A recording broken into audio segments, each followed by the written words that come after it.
Hello crafty friends, I'm Lien from Studio Kato and I'm so happy to be back with another video. Now I have a couple of videos releasing today if everything goes well, all celebrating this new Halloween release by Spellbinders. I am so excited about this because last year I completely fell in love with making Halloween cards, even though it is definitely not a card sending occasion here. But I just love making them. There's something about the colors and the very different subject matter. I just love it. So I am totally head over heels with this release. I will link to all the videos that I'm making with this release in the description below, as well as all the products I am using here. Now I am starting off with the Dancin Ghost die set, and I made all those pumpkins that you saw earlier. I die cut them out from various different orange shades of cardstock and a couple of gold shades as well, and instead of inlaying the eyes and mouth, I just put a dark piece of cardstock behind them. I just used black. And obviously that pumpkin die is not the focus of that beautiful Dancin Ghost die set. I will actually have a card with the Dancin Ghost itself as well, so I'll show you that in another video. But I love using those smaller images on cards, making a pattern. So I'm just building up some ink blending to make the background a little bit more appealing. I use some Villainous Potion Distress Oxide inks, which is perfect for Halloween cards, and some black soot. And I'm working on a piece of colored cardstock, which always makes ink blending easier because I just had to do the edges. And now here are my beautiful pumpkins. This is actually one of those pumpkin baskets that you, I guess, use for trick-or-treating. We don't do trick-or-treating here. We don't celebrate Halloween. I just love the card making part of it. So I am now just using all of the pumpkins that I made. I knew beforehand how many I needed for this card. So I cut 3 of each color, I think, and I prepared them all beforehand, and now I'm just figuring out where to place them so none of the same color are next to each other, because for some reason that's how I like to do it, but it doesn't really matter which colors are next to each other. I'm just trying to make it look random, which makes it not random at all, I guess. And once I'm happy with the placement, I am going to use some press and seal, and I'm going to gently lay that over top of it, hoping none of it moves. And I'm just going to press everything in place, and this will keep all of those little die cuts in place, and it's going to help me stamp the sentiment. It's going to help me with all of it. It's a wonderful product. I really love press and seal. You can just find it on Amazon if you're in Europe. It's going to cost you a little bit more in Europe, I suppose, but it's worth it.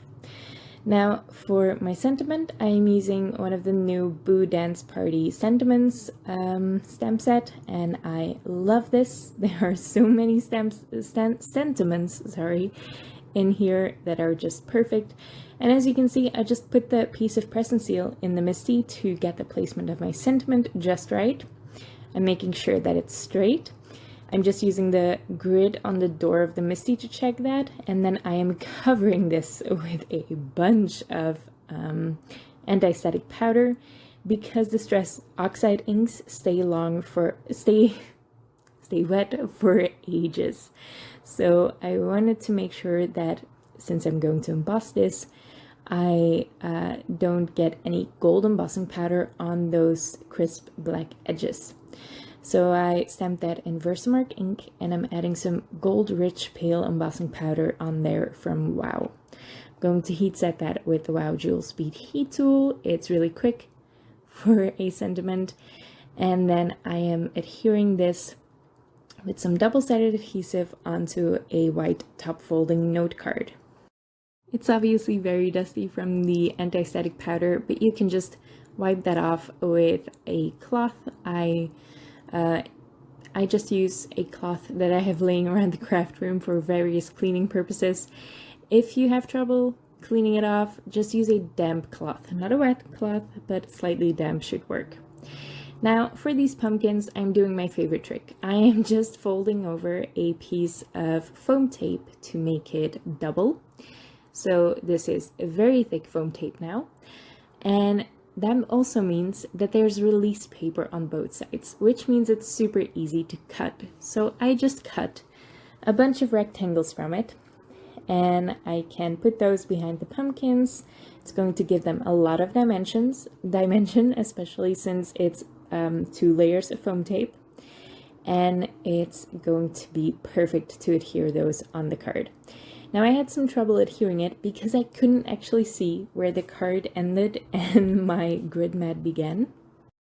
So I didn't really know how to adhere this in the correct spot because I couldn't really see where the edges of the card were.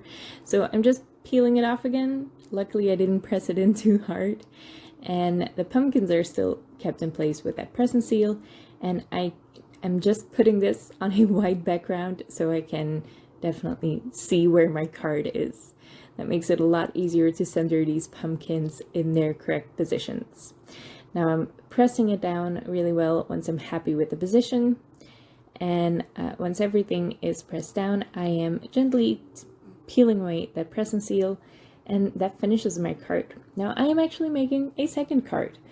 I started with the Hypnotic background Glimmer plate from Spellbinders, and I foiled this beautiful Hypnotic background. I used the Glimmer hot foil Fuchsia flower. Fuchsia, that's definitely how you pronounce that, I guess. I don't know. On some black cardstock for a very fun Halloween look. I love purple for Halloween. I don't ever use purple, but for some reason, for Halloween cards, I just can't stay away from it. And I made some more pumpkins. These are the same pumpkins, but I decked them from different colors. I also put some holographic gold cardstock behind them, so the eyes seem to glow. This is a very shimmery card. I love it. It's so shimmery. There is not much to it. I am not even adding a sentiment to this. I'm just adding the pumpkins on some more of that foam tape. And one of them is actually going to go off the edge a bit, and I'm going to leave it as that, like that. I am not going to trim it off so it can fit on the card. I don't mind it hanging off the edge, and I didn't want to cut away on that pumpkin. Now, this die set also comes, again, this is from the Dancing Ghost die set. The links will be in the description below. And the die set comes with a die for this little handle for the pumpkin. I was very confused by this because it's on the same die as the sentiment in the die set. And I thought it was supposed to be part of the word, and I was trying to figure it out, but it's not part of the word, it's just part of the pumpkin. So if you can't find that in your set, that is where it is. I just die-cut that from black cardstock, and I'm putting that in place with some liquid adhesive, and that is going to finish that card. It is very stunning in real life with that foil. It is very vibrant. I love the fuchsia flower foil, especially on black cardstock, and I really love how these cards turned out. Now again, I am in love with Halloween cards, so you are going to see a lot of them on my channel from now on, and I hope to make some more soon. And I really love how these cards turned out. I am so in love with this release. I'm so excited about that. I've had it for a couple weeks now, and I couldn't be more happy with it.